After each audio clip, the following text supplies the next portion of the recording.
존 후이의 책 스코틀랜드의 신앙 영웅들을 통해 스코틀랜드 언약도들의 생애와 신앙적 투쟁을 살펴보고 있습니다. 여러분 안녕하십니까? 오늘은 알렉산더 핸더슨에 대해 알아보도록 하겠습니다. 스코틀랜드 종교개혁하면 보통 존 녹스를 떠올리지만 사실 오늘 이야기할 이 인물이 없었다면 지금의 장로교회는 전혀 다른 모습이었을지도 모릅니다. 맞습니다. 왕의 편에 서서 교회를 통제하던 인물이 어느 날 갑자기 그 왕에게 가장 강력하게 맞서는 저항의 상징으로 변신하거든요. 오늘 우리가 살펴볼 자료는 한 사람의 극적인 내면의 변화가 어떻게 한 나라의 역사를 뒤흔드는 거대한 파도가 되었는지를 생생하게 보여주고 있습니다. 왕의 사람에서 저항의 상징으로라. 시작부터 흥미롭네요.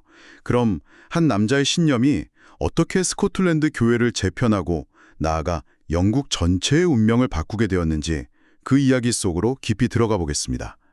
핸더슨의 이야기를 어디서부터 시작할까 고민했는데 그의 첫 목회지 부임 장면만큼 드라마틱한 게 없더라고요. 루카스 교구의 목사로 임명받아서 갔는데 교인들이 문을 안에서 걸어 잠그고 들어오지 못하게 막아버렸다는 겁니다. 정말 영화 같은 장면이죠. 결국 핸더슨과 그를 데려온 사람들은 창문을 부수고 교회 안으로 들어가야만 했습니다. 창문을 부수고 들어갔다고요? 네, 첫 사역을 시작하는 날부터 자기 교인들에게 환영받기는커녕 침입자 취급을 받은 셈입니다. 아니, 교인들이 왜 그렇게까지 격렬하게 반대한 거죠? 새로운 목사님이 마음에 안 들 수도 있지만 문을 걸어 잠그고 창문으로 들어오게 만드는 건 보통 일이 아니잖아요. 그럴 만한 이유가 있었습니다. 당시 핸더슨은 왕이 임명한 주교가 교회를 다스리는 주교제의 열렬한 지지자였거든요. 그리고 대주교의 추천으로 그 자리에 온 말 그대로 낙하산 인사였기 때문입니다. 교인들의 저항은 핸더슨 개인이 비한 반감이라기보다는 왕권이 교회를 장악하려는 시도 자체에 대한 저항의 표현이었습니다. 잠깐만요. 여기서 주교제가 왜 그렇게 중요했는지 짚고 넘어가면 좋겠습니다. 이게 그냥 교회 운영 방식을 두고 의견이 좀 달랐던 수준의 문제가 아니었던 거죠. 전혀 아니죠. 핵심은 누가 교회의 최종 권위인가라는 질문이었습니다.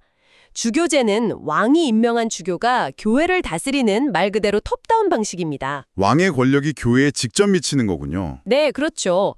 반면에 당시 스코틀랜드 교인들이 원했던 장로회주의는 교인들이 직접 선출한 장로들이 동등한 위치에서 교회를 함께 이끌어가는 바텀업 방식이었고요. 그러니 이건 단순한 신앙 논쟁을 넘어 왕권과 민의가 교회의 주도권을 놓고 정면으로 충돌하는 매우 폭발적인 정치적 문제였습니다. 핸더슨은 그 충돌의 한복판에 왕의 편에 서서 떨어진 인물이었던 거고요. 그러니까 왕의 낙하산을 타고 내려온 목사를 교인들이 문을 걸어 잠그고 저항했다. 시작부터 정말 삐걱거렸네요. 그렇게 겉돌던 그가 어떻게 나중에 그 저항의 상징이 될 수 있었던 거죠? 바로 그 지점에 결정적인 전환점이 찾아옵니다. 핸더슨은 자기 교구 근처에서 당대 최고의 설교가로 꼽히던 로버트 브루스 목사가 인도하는 성찬식에 참석하게 됩니다. 그런데 떳떳하게 간 게 아니었다고요? 네, 맞습니다. 자기가 어떤 인물인지 아니까 사람들의 눈에 띄지 않으려고 교회 안 가장 어두운 구석에 몸을 숨겼다고 합니다. 몰래 설교를 들으러 간 거군요? 네. 그런데 바로 그 자리에서 그의 인생을 완전히 뒤바꾼 말씀이 선포됩니다. 브루스 목사가 설교 본문으로 요한복음 10장 1절을 읽기 시작했습니다. 내가 진실로 진실로 너희에게 이르노니 문을 통하여 양의 우리에 들어가지 아니하고 다른 데로 넘어가는 자는 절도며 강도요. 와, 이건 창문을 넘어 교회에 들어갔던 자기 자신에게 직접 하는 말처럼 들렸겠는데요. 소름이 돋네요. 정확합니다. 그 말씀이 핸더슨의 심장을 그대로 꿰뚫었습니다. 그것은 단순한 성경 구절이 아니라 자신의 삶과 행동에 대한 하나님의 직접적인 책망으로 다가왔던 거죠. 그랬겠네요. 자료에 따르면 그는 그날 설교를 통해 깊은 영적 각성을 경험했고 그 순간부터 완전히 다른 사람이 되었다고 기록하고 있습니다. 이전까지 옹호했던 주교제에 대한 신념, 왕의 권력에 기댔던 자신의 모든 정치적 입장을 버리고 새로운 길을 걷기 시작한 겁니다. 한편의 설교가 한 사람의 인생 경로를 180도 바꿔놓은 거네요. 그렇게 회심한 핸더슨이 이제 본격적으로 역사의 무대에 전면에 나서게 되는 건가요? 그렇습니다. 1630년대가 되면서 찰스 1세가 스코틀랜드에 영국 국교회의 예식서를 강요하기 시작하자 갈등이 폭발 직전까지 겁니다. 이때 핸더슨은 더 이상 과거처럼 왕의 편에 서서 창문을 넘는 사람이 아니었습니다. 오히려 저항을 이끄는 핵심 인물이 된 거군요. 네, 새로운 예식서에 반대하는 청원서를 조직하고 저항을 이끄는 중심에 서게 된 거죠. 그리고 바로 여기서 그 유명한 국민 언약이 등장하는군요. 네, 핸더슨은 법률가인 아치볼드 존스턴과 함께 국민 언약의 초안을 작성합니다. 여기서 정말 기가 막힌 지점이 나옵니다. 이건 그냥 왕의 정책이 실카는 정치적 시위가 아니었어요. 아, 그게 아니었나요? 네, 국민 언약은 이 저항을 하나님과의 옛 계약을 갱신한다는 신학적 틀 안에 넣고 과거 스코틀랜드 의회가 통과시켰던 법정 문서들을 그 근거로 삼았습니다. 아, 그러니까 새로운 걸 만들어낸 게 아니라 이미 있던 약속을 다시 확인하고 지키겠다고 맹세하는 형식을 취한 거군요. 바로 그겁니다.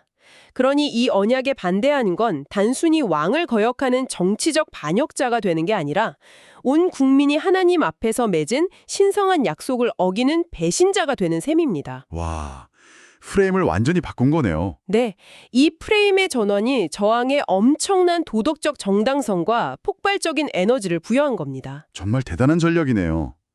자료를 보니 1638년 3월 1일 에덴버러의 그레이프라이어스 교회에서 수천 명의 귀족, 목사, 시민들이 모여 이 언약에 서명하는 장면이 아주 장엄하게 묘사되어 있더군요. 모두가 눈물을 흘리며 손을 들고 맹세했다고 하죠. 스코틀랜드 역사상 가장 중요한 순간 중 하나로 꼽힙니다. 하지만 모두가 동의한 건 아니었어요. 그랬나요? 네, 핸더슨을 언약에 반대하는 여론이 강했던 에버딘 지역을 설득하러 갔다가 온갖 조롱과 방해에 직면합니다. 기록에 따르면 한 학생이 그에게 흙덩이를 던지기도 했고 지역 목사들은 교회 문을 걸어 잠그고 그가 설교하지 못하게 막았습니다. 마치 그가 처음 목회를 시작했을 때처럼 또다시 교회 문이 닫힌 거네요. 아이러니하죠. 하지만 이번엔 상황이 완전히 달랐습니다. 과거엔 그가 왕의 권력을 등에 업고 닫힌 문을 억지로 열려고 했다면 이제는 사람들의 마음을 열기 위해 나선 거군요. 맞습니다. 교회 출입을 거부당하자 그는 묘지에서 야외 설교를 강행했고 그 설교를 통해 결국 500명이 넘는 사람들의 서명을 받아냈다고 합니다. 역경 속에서 그의 신념이 오히려 더 강하게 빛을 발한 순간이었습니다. 자, 그럼 이제 모든 갈등이 빗발하는 지점으로 가보죠. 1638년 글래스고 총회. 자료를 보면 정말 영화의 한 장면 같아요. 왕의 대리인과 스코틀랜드 대표들이 정면으로 부딪히는데 그 중심에 핸더슨이 있었던 거죠. 네, 핸더슨은 그 역사적인 총회에서 만장일치로 의장에 선출됩니다. 총회는 시작부터 팽팽한 긴장감 속에서 진행됐죠. 총회가 주교제를 폐지하고 왕의 교회 정책을 비판하는 방향으로 흘러가자 결국 왕의 대리인이었던 해밀턴 후작이 자리에서 일어나 왕의 이름으로 총회 해산을 명령합니다. 왕의 대리인이 직접 해산을 명령했다면 그건 거스를 수 없는 국왕의 명령이잖아요. 보통은 거기서 다들 흩어져야 하는 것 아닌가요? 그게 상식이죠. 하지만 핸더슨은 달랐습니다.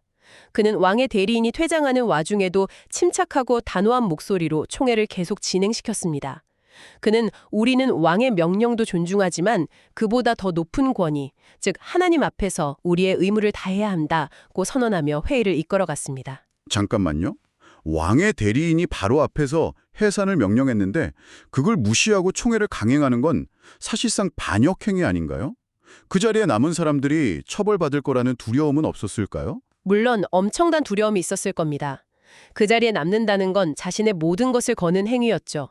하지만 그들에게는 그보다 더 큰 확신이 있었습니다.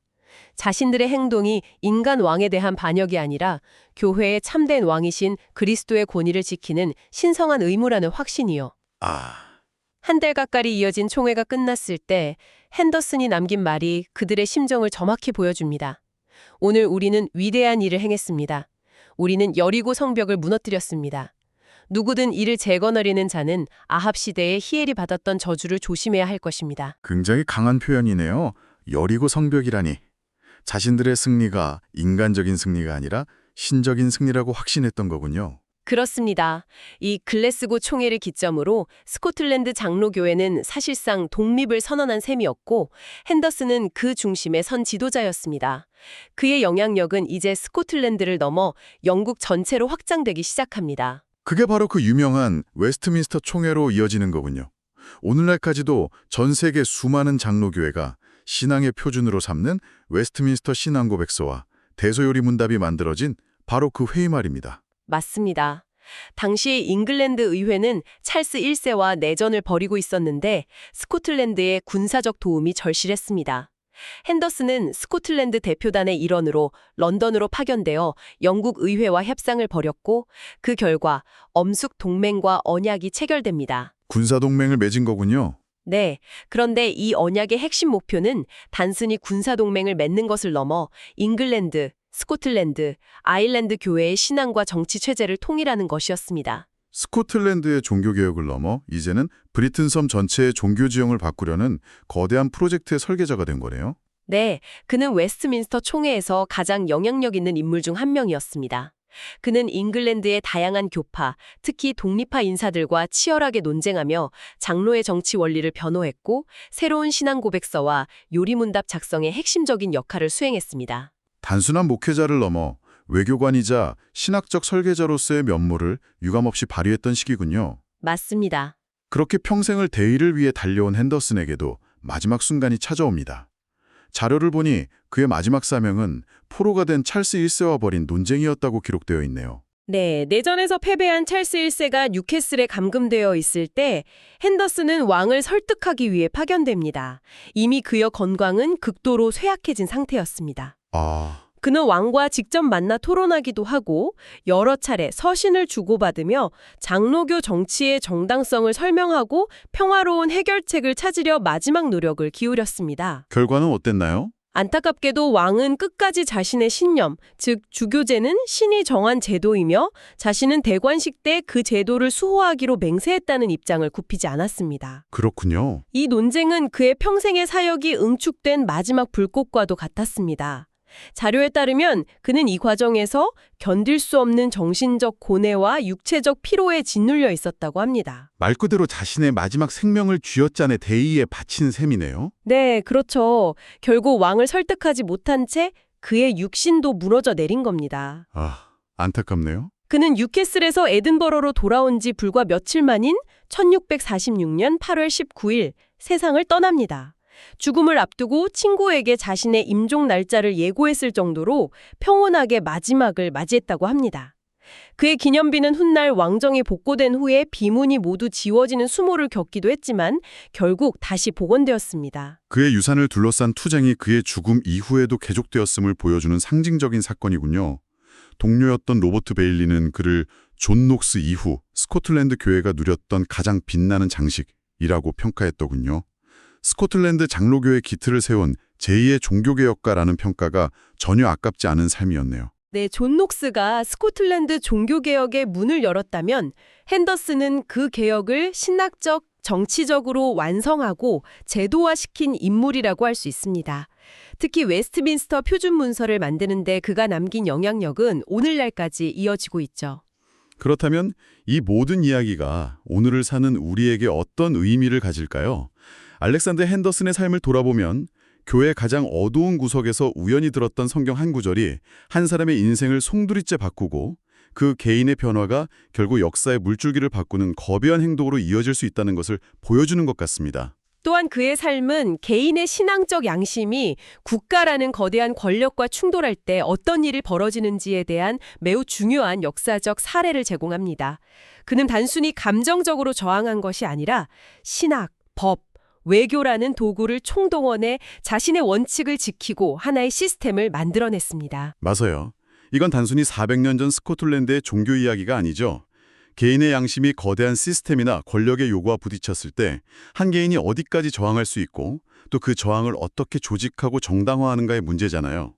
오늘날에도 우리가 다양한 형태로 계속해서 마주하는 질문이죠. 자료에서 흥미로운 점 하나는 핸더슨이 결혼도 하지 않았고 평생에 걸쳐 남긴 저서도 거의 없다는 사실입니다.